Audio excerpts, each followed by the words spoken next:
Zëdhënësja e Ministrisë së Jashtme të Rusisë, Maria Zakharova, ka shprehur dyshime për qëndrimet kontradiktore të presidentit serb Aleksandar Vučić, duke vënë në pikpyetje konsistencën e politikës së Beogradit ndaj Moskës dhe Kievit. Në një konferencë të sotme për mediat, ai u tha se Vučić thotë diçka tjetër në Moskë e tjetër gjë në Beograd. Në nisemi nga supozimi se Beogradi do t'i përmbahet me përpikmëri premtimeve të dhëna dhe nuk do të furnizojë me armë Ukrainën, tha Zakharova, duke komentuar deklaratat e fundit të Vučićit për shikjen e municioneve vendeve të Bashkimit Evropian edhe nëse përfundon Ukrainë. Sipas RIA Novosti, zëdhënësja ruse theksoi se presidenti serb jep deklarata të ndryshme, varësisht se ku ndodhet, një qëndrim në Moskë e krejt tjetër në rajonet e tjera, gjë që krijon përshtypjen se në Serbi ndoshta ekziston edhe një tjetër president Vučić.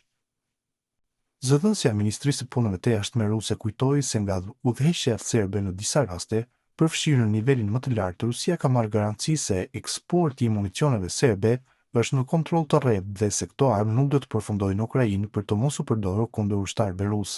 Refuzoi të flasë jo vetëm mundësinë, por edhe vetë temën që ushtarët të rusë, të cilët historikisht kanë dhënë zemrën e tyre në çdo kuptim të fjalës duke sakrifikuar jetën ose duke shprehur dashuri dhe besnikëri ndaj vëllezërve të tyre serb, mund të plagosen ose vriten nga armët, municionet ose granatat serbe, tha ajo, raporton agjencia serbe e lajmeve Beta. Më herët, Shërbimi i Inteligjencës së Jashtme të Rusisë kishte pretenduar se Serbia, pavarësisht neutralitetit të shpallur, po furnizon Kievin me municion. Pas këtyre akuzave, Vučić kishte paralajmëruar se kontrata do të anuloheshin nëse lindin dyshime për dokumentacionin apo destinacionin përfundimtar të armëve, duke shtuar se më 23 qershor se eksporti i municioneve është pezulluar dhe për çdo dërgesë jashtë vendit kërkohet miratimi i veçantë shtetëror. Megjithatë, në një forum të organizuar nga Euronews Serbia këtë javë, Vučić tha se Serbia duhet të shes municion diku përndryshe humb të ardhura, duke shtuar se do të përpiqemi që ai të mos përfundojë në zonë lufte, por kjo ndonjëherë ndodh. Ai kishte dhënë një shëndrim të ngjashëm edhe politisën gjermane Cicero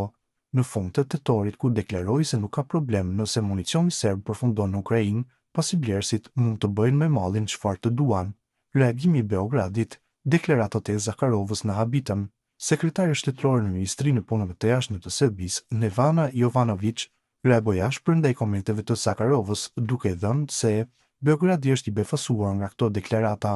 I kujtojmë zonjën Zakharova se pikërisht fal presidentit Aleksandar Vučić, Serbia është i vetmi shtet në Europë, jashtë Komunitetit të Shteteve të Bashkuara,